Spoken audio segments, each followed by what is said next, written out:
تو اس طرح کے جب ہم نان سینس اسٹوپڈ چیزیں ہم کریں گے تو ظاہر سی بات ہے ہمارا امیج جو ویسے ہی پورے ورلڈ کے اوپر اتنا اچھا نہیں ہے، تو وہ خدا را آپ اس امیج کو مزید برا نہ بنائیں. آپ تو وزیر ہیں، آپ کو تقریباً آپ کا جو ویژن ہے وہ 100 سال آگے تک آپ کو، ایک عام آدمی میں آپ کو 100 سال ایڈوانس ہو کے سوچنا ہے. تو آپ تو بجائے ایڈوانس سوچنے کہ آپ تو پیچھے جا رہے ہیں اور ہمارے اداروں کو جو ہے وہ مزید گڑھے میں دھکیلتے جا رہے ہیں جو آلریڈی اچھا پرفارم نہیں کر رہے. تو بجائے اس کے کہ یہ ایک دوسرے کے اوپر اللہ تللے الزام لگانے کے، بہتر یہ ہے کہ آپ کوئی سلوشن پرووائڈ کریں. گو کہ مجھے پتہ ہے، یہ میں مانتا ہوں، بلکہ ہم سب یہ مانتے ہیں کہ سسٹم ہمارا بیٹھ چکا ہے، لیکن بیٹھے ہوئے سسٹمز کو بھی جو لوگ ہی ہوتے ہیں جو اس کے اندر ریفارمز لے کے آتے ہیں، جو اس کے اندر بہتری کی طرف اداروں کو پش کرتے ہیں. آپ اگر دیکھیں، آپ بڑا ذکر ہم کرتے ہیں کہ جی میں ویسٹ سے بہت واقف ہوں، ہمیں ویسٹ سے سیکھنا چاہیے، ہمیں یورپ سے سیکھنا چاہیے، ہمیں ریاست UK سے سیکھنا چاہیے. تو ریاست UK کی اگر وہ جو ملکہ الزبتھ کوئین ہے اس کو دیکھا جائے، مارگریٹ تھیچر جو ہے اس کو دیکھا جائے، تو کیسے ان لوگوں نے ملے کہ اچھے لوگ منتخب کر کے اپنی ٹیم سے، کیونکہ یہ ٹیم کا انتخاب ٹیمیں ملا نہیں کرتی، ٹیمیں ڈھونڈا کرتے ہیں.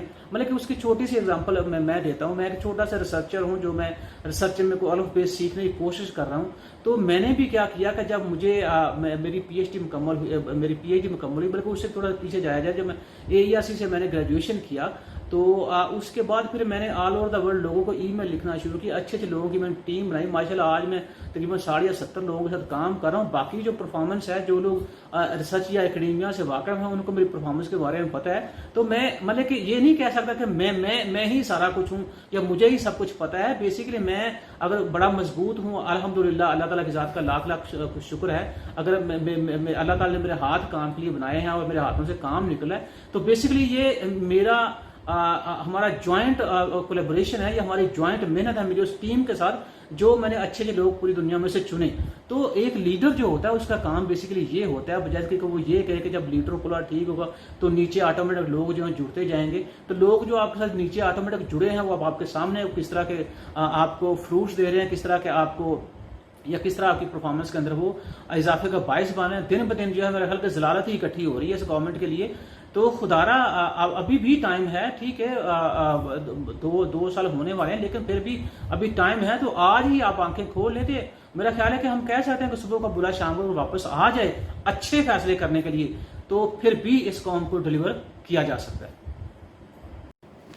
جی دوستو، تو اب ہم اپنے چھوٹے جو اکنامک ایشوز ہیں اس کو ہم ڈسکس کرتے ہیں. کہ جیسے میں نے کہا کہ پچھلا ویک جو بڑا ڈائنامک رہا ہے پاکستان کی ہسٹری کے اندر، کہ ہر دن جو تھا وہ کسی بڑی نئی خبر کے ساتھ وہ نمودار ہو رہا تھا.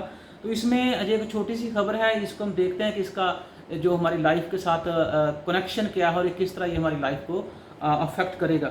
سب سے پہلی بات تو یہ کہ یہ لکھا گیا ہے کہ اسٹیٹ بینک کو عالمی مالیاتی اداروں کی طرف سے $1 ارب موصول ہوئے ہیں، جس کی وجہ سے ہمارے زر مبادلہ کے مجموعی ذخائر جو وہ 17 ارب 70 کروڑ 50 لاکھ تک چلے گئے ہیں.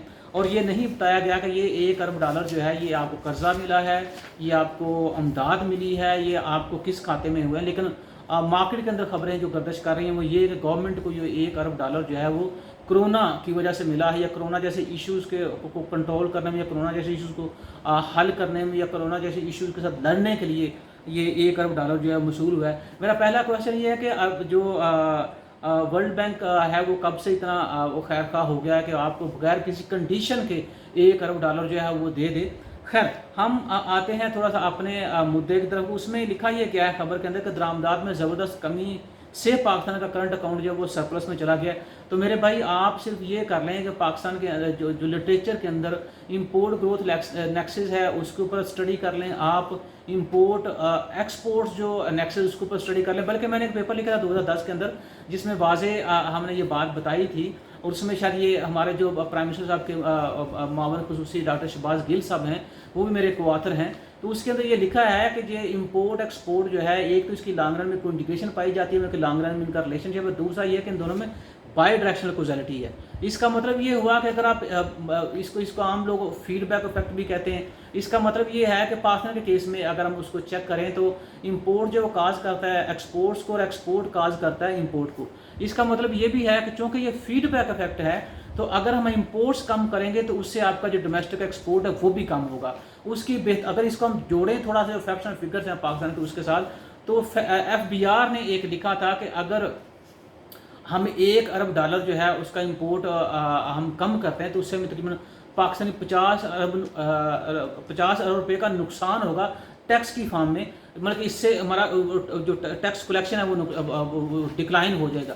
تو اس کا مطلب کہ اگر آپ $6 ارب کا امپورٹ کم کرتے ہیں تو تقریباً 6 کو آپ 5 سے ملٹیپلائی کر لیں, تقریباً یہ آپ کا 300 ارب روپیہ جو ہے اس کا نقصان ہو رہا ہے. تو یہ تھوڑا سا جو کہ اکنامکس کے اندر جو امپیریکل رزلٹس ہوتے ہیں یہ بیسیکلی امپیرک چاہیے ہی اکانومکس کو ہوتا ہے, تاکہ وہ ان امپیرکس کی بیس کے اوپر جو اچھی پالیسی بنا کے تو گورنمنٹ کو سجیشن دے سکے. تو کاش یہ میرے کو آتھر جو تھے وہ اس کو پڑھ لیتے تو اس کے مطابق جو ہے, جو کہ وہ پرائم منسٹر صاحب کے بہت قریب ہیں, تو وہی پرائم منسٹر صاحب کو یہ تھوڑا سا مشورہ دے دیتے کہ ہم یہ کیا بلنڈر کرنے جا رہے ہیں کہ ٹھیک ہے آپ جو غیر ضروری اشیاء ہیں ان کی امپورٹ جو ہیں اس کو کم کریں, جو آپ کی پروڈکشن کے ساتھ لنک ہیں, جو آپ کی ایکسپورٹس کا لنک ہے, تو ان امپورٹس کو کنٹینیو کرنا چاہیے. لیکن اس کا بہترین حال تو یہ ہوتا کہ اگر پاکستان امپورٹ کی جو رفتار ہے اس کو کم کرتا with the pace of time, اور ساتھ ساتھ امپورٹ آلٹرنیٹو جو ہے ملک کے اندر تیار کیا جاتا ہے, نہ کہ ڈائریکٹلی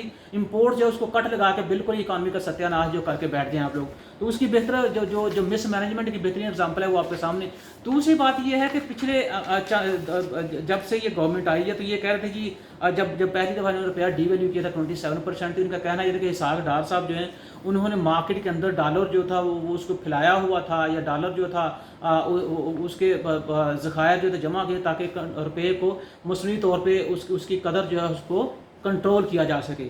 لیکن میرا کہنے کا مطلب یہ کہ آپ بھی تو وہی کر رہے ہیں جو انہوں نے کیا ہے. تو پھر یہ جو 2 لوگ آپ نے باہر سے ہائر کیے ہیں, جو ہمیں نعرہ دیا جاتا تھا کہ پاکستان اس قدر ترقی کرے گا کہ باہر سے لوگ جو ہیں وہ نوکریاں ڈھونڈنے پاکستان کے اندر آئیں گے, تو میرے بھائی جو لوکل لوگ ہیں ان کی نوکریوں کی تو پرواہ نہیں ہے آپ کو کس قدر جو ہے ان امپلائمنٹ پھیلتا جا رہا ہے. 2 لوگوں کو لانے کی کیا ضرورت تھی کہ یہ جو آپ کی اکانومی کا ستیہ ناش کر رہے ہیں اور آپ کو غلط مشورے دے رہے ہیں, ایون کہ ہمارے اپنے جو ٹیم کے اندر لوگ شامل ہیں ان کو بھی سمجھ نہیں آ رہی کہ یہ ہمیں کس طرف جانا ہے.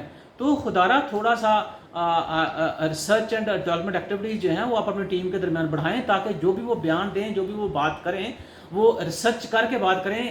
اس کی وجہ یہ ہے کہ اگر آپ ایسا نہیں کریں گے تو آپ ڈیلی ایک جو ہمارا پرائم منسٹر صاحب ہے وہ کچھ چیز اناؤنس کریں گے, پھر ایک ٹیم آ جاتی ہے جو پریس کانفرنسز کرتی ہے, کوئی صبح اٹھ کے پریس کانفرنس کر رہا ہے, کوئی دوپہر میں کر رہا ہے, کوئی تو صرف اس فیصلے کو جسٹیفائی کرنے کے لیے.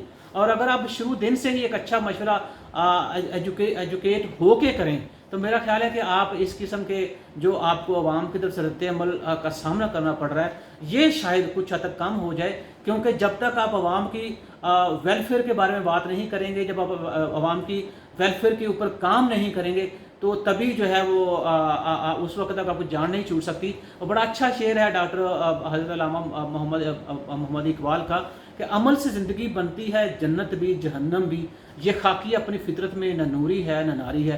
تو یہ آپ کو اب دیکھیں بڑے واضح الفاظ میں کہہ دیا ہے کہ جو ایکشن ہوتا ہے وہ زیادہ بڑھ کے بولتا ہے آپ کے الفاظ کی نسبت.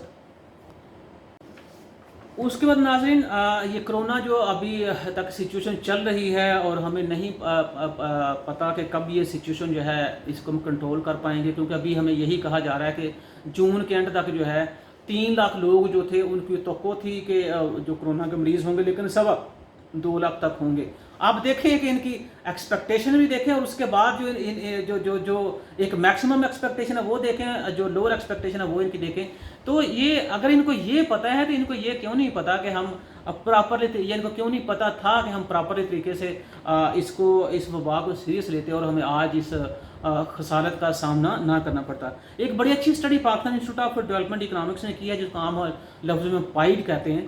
انہوں نے کہا ہے کہ یہ ظاہر سی بات پریڈکشن ہے, انہوں نے ریسرچ کے اوپر یہ ساری چیزیں کی ہیں, کیونکہ پچھلے دنوں مراد سعید صاحب نے کہا تھا کہ پاکستان کے اندر جو پاورٹی ہے وہ 25% ہے. اب دیکھیں کہ وہ 25% حالانکہ ایسا ہے نہیں ہے. پائیڈ یہ کہتا ہے, ان کی جو ریسرچ ہے وہ یہ کہتی ہے کہ جی ڈی پی گروتھ جو ہے 2020 میں وہ تقریباً 0.62 سے لے کے 1.36 تک رہنے کا امکان ہے, مطلب کہ بٹوین دیز 2 پوائنٹس. اس کے بعد انہوں نے یہ بھی لکھا ہے کہ جو آپ کا اکنامک گروتھ ہے یا شرح نمو جسے کہتے ہیں وہ 2021 کے لیے 0.4 سے بڑھ کے 2.16 کے درمیان رہنے کی توقع ہے. اس کا انحصار انہوں نے کہا ہے کہ کس کے اوپر ہوگا, جو ملکی صورتحال ہوگی. آپ کو پتا ملک جو ہے اس وقت کرونا سے 2-4 ہے, تو انہوں نے یہ کہا ہے کہ کرونا کی سچویشن جو اس کو ڈپینڈ کریں گے ہمارے ایسٹیمیٹس. اگر ہم بہت جلد کنٹرول کر لیتے ہیں کرونا کی سچویشن کو تو مائٹ بھی پاسبل کہ ہم یہ جو اہداف انہوں نے بتائے ہیں اس کو اچیو کر لیں گے, اور اگر کرونا کی سچویشن اسی طرح رہی تو پھر بہت مشکل ہو جائے گا. اس کے بعد انہوں نے کہا ہے کہ اس دوران کیا ہوگا کہ مزید 47 لاکھ لوگ بے روزگار ہوں گے. آپ دیکھیں گے میں بات وہی آپ سے, اگر میرے پچھلے ریل آپ کو یاد ہے تو اس میں نے کہا تھا کہ سچویشن جو بہت گمگیر ہوتی جا رہی ہے اور ان امپلائمنٹ بڑھے گا بجائے کہ کم ہونے کے, کیونکہ ساری چیزیں جو اکنامک ایکٹیویٹی کے ساتھ لنکڈ ہے, اور جب آپ کی اکانومی جمود کا شکار ہوگی تو ظاہر سی بات ہے یہ جو انڈیکیٹر انفلیشن ہو گیا, ان امپلائمنٹ ہو گیا, یہ کم ہونے کے بجائے بڑھتے جائیں گے. اس کے بعد انہوں نے کہا جی کہ اس سے کیا ہوگا کہ اگر یہ سچویشن اسی طرح رہتی ہے, جو گروتھ ہے مطلب انہوں نے کہا جی 0.4 سے لے کے 2.16 ہے یا 0.62 سے لے کے 1.36 ہے, اس کی وجہ سے 8 کروڑ 70 لاکھ لوگ جو ہیں وہ پاورٹی میں جا سکتے ہیں. مطلب کہ پاورٹی میں اضافہ ہی ہوگا, یہ ٹوٹل پاپولیشن کا تقریباً آپ کو 35 سے 37% بنتا ہے. تو آپ دیکھ لیں. پھر اس کے بعد انہوں نے یہ بھی کہا ہے کہ اس کے لیے ہمیں کرنا کیا ہے. دیکھیں ریسرچ جو ہوتی ہے it comes with the solutions. یہ خالی باتیں خام خیالی یا خیالی پلاؤ جو ہوتے ہیں اس میں چیزیں نہیں آ رہی تھی. اس کے پیچھے لٹریچر شامل ہوتا ہے, اس کے پیچھے سروے شامل ہوتا ہے, اس کے پیچھے آپ کا ڈیٹا کلیکشن شامل ہوتا ہے, اس کے پیچھے پر وہ امپیریکل جو اپروچز ہیں وہ ڈیٹا کی نیچر کے کو دیکھ کے لگائی جاتی ہیں. اس کی اتنی ایفرٹس کے بعد ایک آپ کے پاس امپیریکل رزلٹ آتا ہے. اس کے بارے میں پائڈ یہ کہتا ہے کہ ہوگا کیا, کہ جیسے میں نے کہا کہ ہمیں بڑا محتاط رہنا ہوگا ٹیکس پالیسیوں کے حوالے سے. کیسے؟ ٹیکس پالیسی میں معیشت کو بحال کرنے کے اہداف ہونے چاہیے. مطلب کہ وہی بات کہ جو آپ کی اکنامک ایکٹیویٹی ہے ہمارا پورا کا پورا جو اٹینشن ہے وہ اس کی طرف ہونا چاہیے. رپورٹ میں یہ بھی کہا گیا ہے کہ ٹیکسوں میں نرمی کرنے سے ٹیکس کی شرح کم ہوگی. ظاہر سی بات جب ٹیکس کریں گے اس پر یہ کہا ہے کہ لیکن ان کا حصول آسان ہوگا اور ٹیکس دینے والوں کا اعتماد بحال کر کے ٹیکس ریونیو میں اضافہ ممکن ہو سکے. اس کے علاوہ ٹیکس فائلر اور نان ٹیکس فائلر کے درمیان تفریق کر دینی چاہیے. یہ ساری چیزوں کے ابھی تک جو گورنمنٹ ٹیکس کلیکٹ نہیں کر پائی اس کی صرف مین ایک وجہ یہ ہے کہ لوگوں کا اعتماد جو ہے گورنمنٹ کے اوپر وہ نہیں ہے جو کہ ہونا چاہیے. کیونکہ جب عوام ٹیکس دیتی ہے پھر عوام یہ بھی توقع کرتی ہے کہ ان ٹیکس کی مدد سے جو بیسک فیسلٹیز ہیں like education health at least وہ تو ملنی چاہیے, اس میں پبلک انفراسٹرکچر بھی آپ شامل کر لیں. تو جب یہ ساری چیزیں نہیں ہوگی تو پھر عوام ٹیکس دینے سے کتراتے ہیں, نہ کہ ٹیکس دینے کی طرف جاتے ہیں. اس کے بعد انہوں نے یہ کہا ہے کہ بجائے سے کہ آپ وہ فائلر سے کم ٹیکس لیں اور نان فائلر ٹیکس زیادہ لیں, تو یہ ضروری یہ ہے کہ ہر ایک کو وہ جو فائلر بنانے کی کوشش کریں وہ فائلر بنایا جائے. اس کو انہوں نے یہ بھی کہا کہ ویلیو ایڈڈ ٹیکس کی طرز پر سیلز ٹیکس نظام لایا جائے, اس سے مزید شفافیت آئے گی, صوبوں اور وفاق کے ریونیو میں اضافہ ہوگا. ود ہولڈنگ ٹیکس کے نظام پر انحصار کم کیا جائے. ٹیکس کے مجموعی نظام میں پالیسی سے ایڈمنسٹریشن تک بہتری لانے کی ضرورت ہے. یہ totally they are talking about the reforms.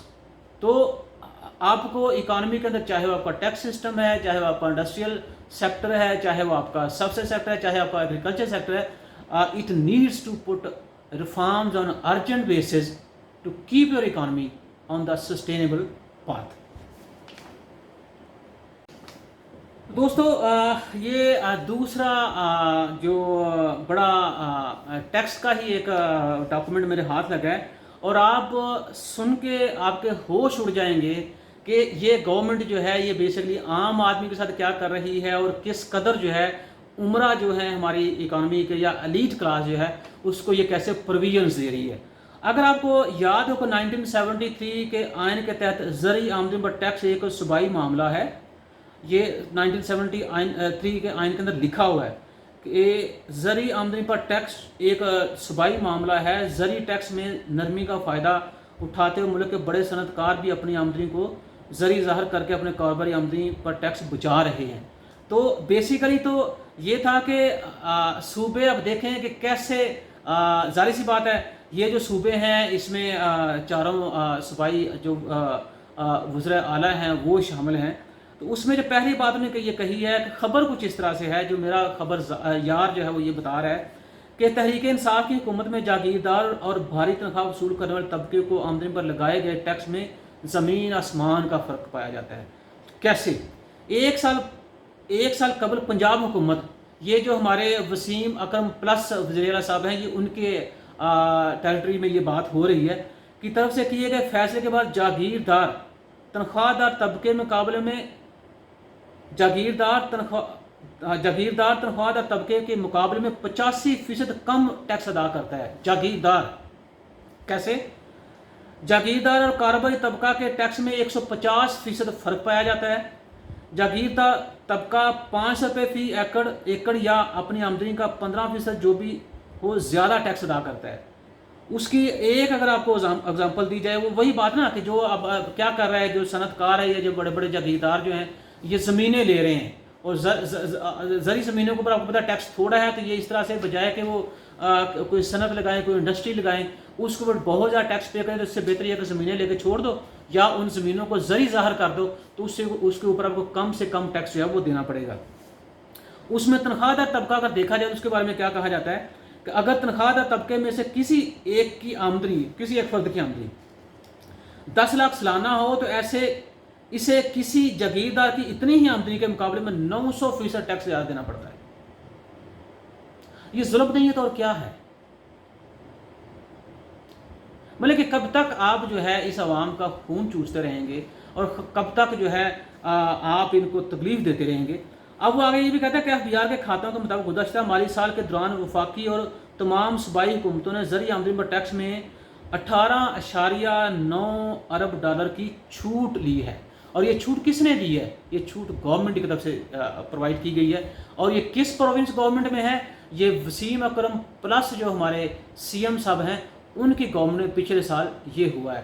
تو اس طرح سے عام بندہ جو ہے اس کے حق کے اوپر ڈاکہ ڈالا جا رہا ہے، اور بیان بازی یہی چل رہی ہے کہ ہم جب تک ہماری جان ہے، جب تک ہماری سانس میں سانس ہے، یا جب تک ہمارے جسم میں سانس ہے، یا ہمارے جب تک جسم میں خون کا آخری قطرہ ہے، ہم تب تک اس عوام کو ریلیف دیتے رہیں گے اور وہ ریلیف ملے گا آپ کو اس طرح امیر لوگوں کو ٹیکس میں چھوٹ دے کے۔ جی دوستو، پچھلے ویک ایک جو گورنمنٹ کی طرف سے ریلیف بم گرا ہے آپ کے اوپر، جس کو اردو میں ہم بم کہتے ہیں، ویسے پنجابی لوگ جب بم کہہ دیتے ہیں اس کو، تو چلو ہم اس کو پنجابی میں لے لیتے ہیں، کیونکہ پنجابی قوم تو ویسے بھی جاہل ہے اور الٹی سیدھی باتیں کرنے میں بڑی پاپولر ہے، جیسے کہ وہ لاہوریوں کا ذکر ہوا تھا، تو اسی کے زمرے میں یہ بات کر رہا ہوں۔ خیر، یہ ہمارا اچھا، اب وہ بم جو ہے، وہ ریلیف بم کیا ہے کہ بیسیکلی ہسٹری میں پہلی دفعہ، چونکہ جو بھی کام ہو رہا ہے گورنمنٹ کی طرف سے وہ ہسٹوریکل کام ہو رہے ہیں، کہ ہر کام جو وہ ہسٹری میں پہلی دفعہ ہو رہا ہے، تو یہ پہلی دفعہ کہ 1993 کے بعد میں تھوڑا سا غور کروں، بلکہ تو پیچھے بھی چلا جاؤں، تو میرا نہیں خیال کسی گورنمنٹ نے اس قدر جو ہے وہ تیل کی قیمتوں میں اضافہ کیا ہو۔ تقریباً پیٹرول جو ہے وہ 25 روپے کچھ پیسے ہے۔ تو اب آپ کو یاد ہے میں نے ایک ویلاگ میں یہ بات کہی تھی کہ گورنمنٹ نے جب تیل کی قیمتیں کم کی تھیں، تو میں اس فیور میں تھا کہ گورنمنٹ جو ہے وہ تیل کی قیمتیں کم نہ کرتی۔ کیوں کہ پاکستان کی ہسٹری کے اندر ایسا ہوا ہے کہ جو تیل کی پرائسز بڑھتی ہیں، مہنگائی بڑھتی ہے، لیکن جب تیل کی قیمتیں کم ہوتی ہیں تو مہنگائی کم نہیں ہوتی۔